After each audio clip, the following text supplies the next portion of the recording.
మందులు నిల్లు సమస్యలు ఫుల్లు. అధ్వాన్నంగా సర్కార్ దవాఖానా, మెడిసిన్ సప్లై నిలిపివేత, ఆసుపత్రులకు వచ్చే రోగులకు మొండు చెయ్యి. 40 కోట్లకు పైగా బకాయిలు పెండింగ్, పట్టించుకొని సీఎం, ఆరోగ్య శాఖ మంత్రి. బకాయిలు చెల్లిస్తేనే సరఫరా చేస్తాం, ట్విన్ సిటీస్ హాస్పిటల్స్ లో సప్లైస్ చెప్తా ఉన్నారంట. మందులు లేవు కానీ సమస్యలు మాత్రం ఫుల్ ఉన్నాయంట గవర్నమెంట్ హాస్పిటల్లో. మందులు లేవు. మరి ఏం చేస్తున్నారు మరి రేవంత్ రెడ్డి గారు? అందాల పోటీలకు పైసలు ఉన్నాయా? వీళ్ళకు మందులు 40 కోట్ల రూపాయలు లేవా అనే మీ దగ్గర?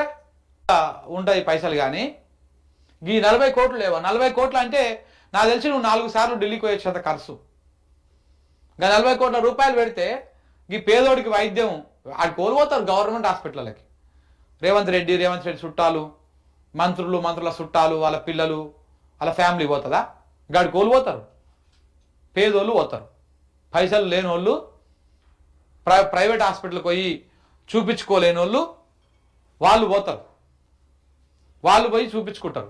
అప్పట్లో అంటుండే కదా ఆయన ఎవరు, దామోదర రాజనరసింహ, గాంధీ ఎవరిది?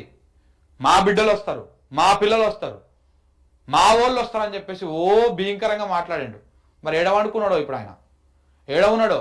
మందులు లేవంట. 40 కోట్ల రూపాయలు కూడా రిలీజ్ చేసే దమ్ము లేదా దామోదర రాజనరసింహ గారు మీకు? 40 కోట్ల రూపాయలండి. నాకు తెలిసి మీరు పెట్టే మీకు వచ్చేదాంట్లల్లా అవి ఒక 10% కూడా కాదు. 40 కోట్లు ఎవరికి చేత కాకపోతే ఇప్పుడు ఆడ మందులే లేవంట. పోయిన వాళ్ళకి మందులే ఇస్తలేదు. సప్లయర్స్ సప్లయింగ్ ఆపేసి పెండింగ్ బకాయిలు ఆపడంతో ఇది చేయండి. ఇట్లాంటి కుట్రలు చేసిరు, అధికారం చేజిక్కించుకున్నారు, అయిపోయింది. ఇంకా అధికారంలోకి వచ్చాక కనీసం 40 కోట్లు, గా రైతులకు రైతు బంధు, గా ముసలోళ్ళకు పింఛన్లు, గివి కూడా చేస్తారు చేత కాకపోతే ఎట్లా? అబద్ధం చెప్పిర్రు, లంగతనం చేసిర్రు, దొంగతనం చేసిర్రు, అధికారంలోకి వచ్చిర్రు. వచ్చినాక మరి ఇవన్నీ చక్కగా చేయాలి కదా. మీరు అధికారం రావడానికి ఏ లంగ పనులు చేసిర్రో అధికారంలోకి వచ్చినాక కూడా గలాంటి పనులు చేసుకుంటా మళ్ళా సంచులు మోసుకున్నటువంటి కార్యక్రమాలు చేస్తూ ఉన్నారు.